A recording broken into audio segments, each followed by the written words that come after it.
We're your hosts, Sally F. and Damon Phillips. We're here to help you rethink your money mindset, navigate family finances, and create financial peace without losing sight of what truly matters. It's a little bit practical, a little bit personal, and a whole lot of transformative.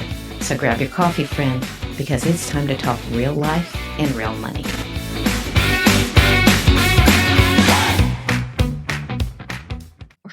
We're recording. Yeah. Welcome back. Welcome back to episode 9. We're at episode 9. It's the one after 8. Mm-hmm. Scarcity versus abundance. What's driving your money mindset? I know that already. You do? You know your answer? Yeah. What is it? It's definitely scarcity. Yeah? Definitely. Always has been. I think I have some scarcity mindset habits, phrases, beliefs, but let's talk about it. Okay, so why does it matter? True or false? You can have a big income and still not feel secure. Of course. Yeah. And you can have a little income and have amazing freedom. Absolutely. I get obsessed with these Instagram videos of these people that are living in like dirt floors and cardboard walls, and they're just as happy and as grateful. It's amazing to me. So it's not about the number. It is not about the number. It's about the stories that you tell or the way you believe. It's always your head. It's got to be. Because mine sometimes is like still to this day. It's always your head. Like food, nutrition, diet, exercise, all those things. All in the head. It's all in the head. It's almost like if you had a life coach or something, you could. I know one. I would hire her. This is why I think why life coaches are necessary and needed, because they do help you with the head problem. So, and the nice thing is she does help me. We actually sit down twice a week. We do. Talk. And she doesn't charge me, which is thank you. I want to say thank you're you welcome. for that. You're welcome. Okay, so give me some of do you have highlighted scarcity mindset beliefs? I do. When we were younger, one of my biggest fears was always we were not saving enough for the kids' college. And it was a number that, because we didn't know what it would be at the time, and all I could see were projections of how college was increasing the cost year after year after year. And I'm like, and I'm not a math guy. So I just started thinking, okay, that's a lot. And how are we going to hit that number? And, so you're dealing with something we've never dealt with before, projecting 20 years into the future. Yes. Right. So a lot of unknowns. Just a moving target. Yeah. And so that, to me, that was one of the things. And then also, you know me, because you live with me forever, is just the saving part, that there was never enough. I mean, I literally probably would have saved every dime I had if I could. It felt like we did. Simply because I wanted to make sure at the end that we were going to have enough. And again, I didn't know what the number was. You can run the calculators and do the projections, but you don't know. And so those were always the drivers for me as far as scarcity mindset. Yeah.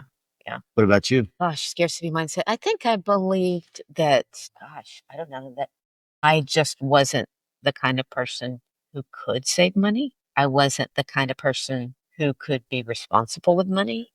I mean, my beliefs were, I feel like, bigger, broader. Either way, not helpful, right? I agree. Right. So there's never enough. We're behind. What if we lose it? What if something happens to it? You know, anything that's fear-based is not helpful. No. There's a difference between being cautious and fearful. And that line can mess with you. Okay, what about must be nice? When people say must be nice. When you say about somebody else, must be nice. See, I never looked at it that way. I never looked at somebody else and say, man, I wish I had their car or the house, or it must be nice. I was like, I don't know if it wasn't the way I was raised, or just that kind of statement never entered into my head. I know that for me, someone said that about our son was a competitive athlete, and he had opportunities to do some training with a former Olympic athlete in his field. And he was successful with it. And it was the first time somebody on social media offended me, or the first of said, it must be nice if I had the ability to train and the money to train with a former Olympic athlete could be there too.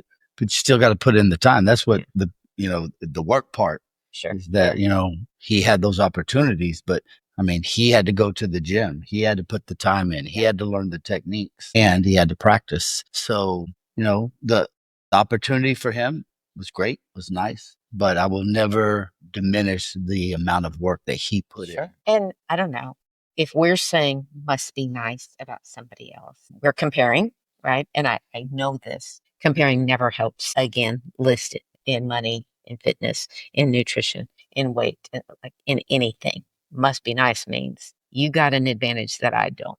Is that's how I And hear I'm it. mad about it. And well, yeah. And life's not fair to me, that kind of victim mentality thing. Okay, so what might that look like? It might look like hoarding. It might look like wanting to save it all, like just clinging tightly to everything. And if one of us is more, let's just hypothetically say, if one of us is more geared towards let's save it all, then there's resentment when someone is not on board with the plan or not. And I could say that flips to the other side too, is like, we have enough money to do this, but yet you want to save it or you want to invest it. And so, I mean, it can work either way, but it still comes down to the Sure. same thing. Sure. So what does abundance look like? What is I guess where's the shift? It's real easy for me to come up with a bunch of things that show a scarcity mentality, but abundance mentality. Um, that's one I struggle with. I'll say that Yeah. for me, I think in my head growing up, I always thought, well, if you were satisfied, then you stop striving. So I always thought to myself, you can't be satisfied. It can never be enough. A fear of complacency.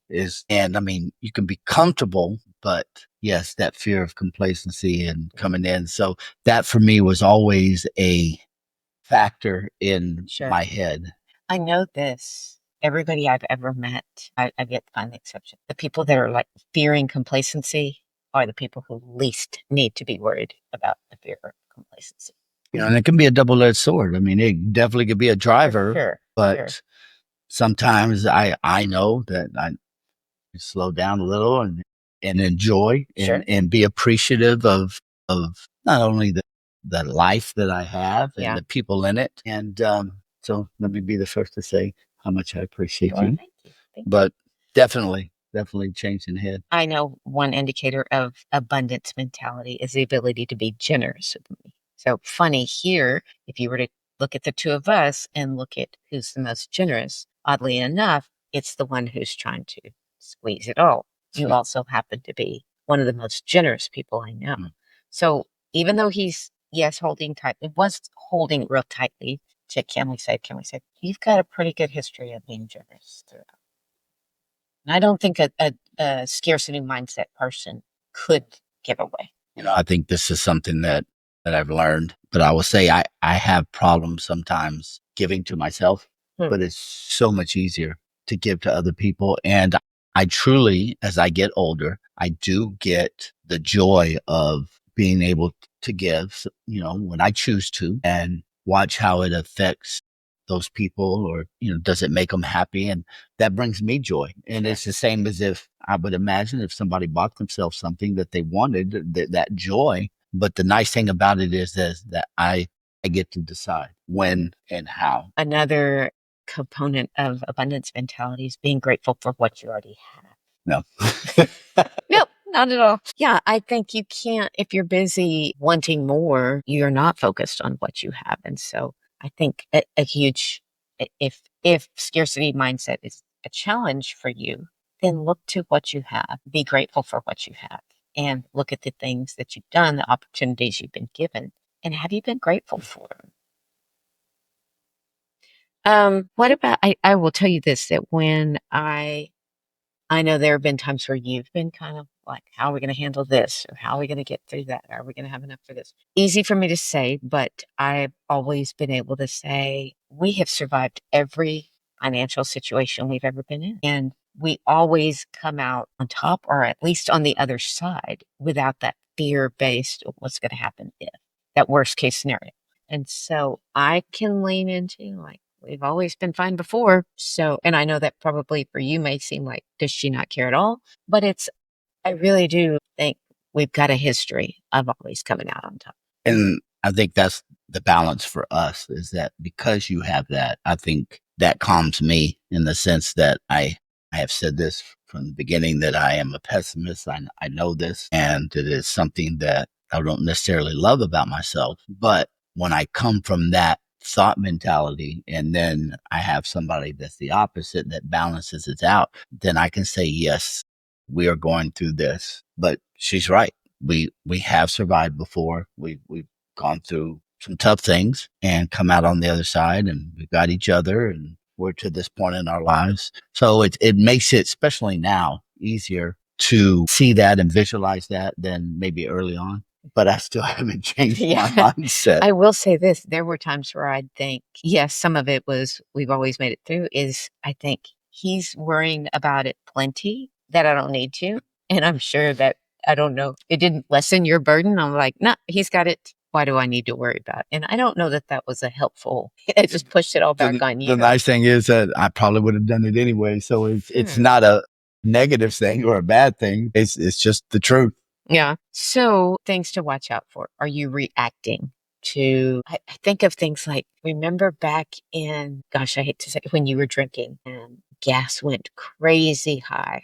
And this has nothing to do with nothing, but used to put everything on a credit card and we'd see at the end of the month. And I was a spreadsheet, and I was like, ooh, look, this month when gas is $3 and $4 a gallon. But when was this?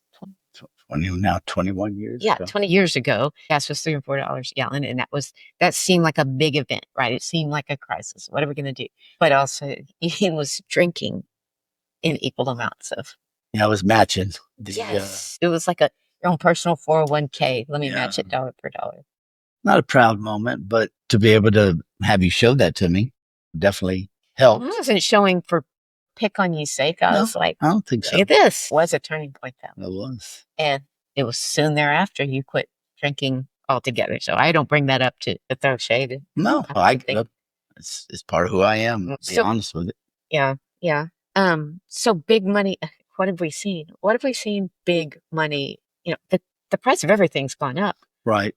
But that's not new to us. This is not new to us. Our grandparents' prices go up.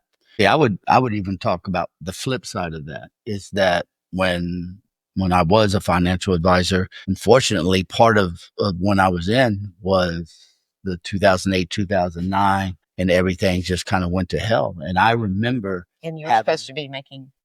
Commission based, and you're a fiduciary, and people come in, and the first thing they want to say is like, we're losing money. And you try to tell, yes, but it's on paper. No, look. And I'm like, I can pull it up in the computer. I can see the numbers. I know what's happening. But my question to them is, number one, you haven't locked that loss in yet. So as soon as you sell, that loss is locked in.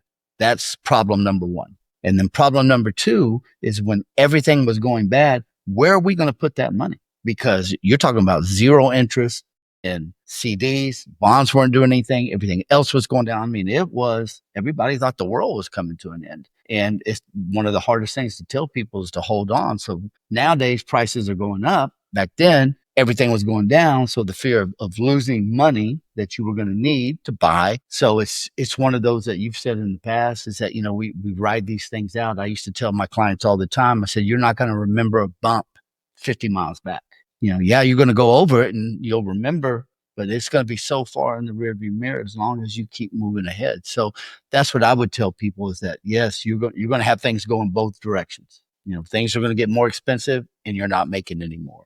Or, hey, you may end up losing, in the market, but you really haven't lost until you sell. So it's just, how do you hold on? So I guess to wrap it up, things that make you, we're going to have a dog here. Things, gratitude, generosity, those are things that are going to get you to the other side, get you focusing on things that are more of an abundance mindset than a scarcity mindset. Watch your language. I'm a huge fan of our words are very telling about what we believe. Is this an animal show? Feels like it's an animal show. She wants to be front and center. We got 3 dogs, and usually they lay down when we do this, and now they've all decided they want to come around. Challenge you to come up with a money affirmation for you as a couple. I don't think we have an official one, but I do know that belief that we're going to we get through everything, we somehow make it to the other side, that is something that has been repeated over time. And to believe that maybe you are resourced for what matters most. It's a belief and a mindset. Maybe we're not taking vacations all around the world, but do we have enough to eat? We are resourceful. So find you a collective abundance mindset. Watch yourselves for scarcity mindset phrases, words, beliefs. Try not to be pessimistic because that's a much more difficult problem. But if you do, make sure you got somebody to balance you out. And it definitely makes the trip easier. Absolutely. And gratitude. Be thankful. Next time. Thanks so much for spending time with us today. If you know somebody who would benefit from this episode, we would love it if you shared it with them. And if you're listening on the Apple Podcast app, we'd love a 5-star rating and a review. If you're listening on Spotify, hit follow and tap that notification bell so you never miss an episode. And if you're watching us on YouTube, subscribing's the way to go. If you're ready to take control of your money and your mindset, I offer one-on-one coaching to help you thrive financially and personally. We'll see you soon for another Real Life Money Talk.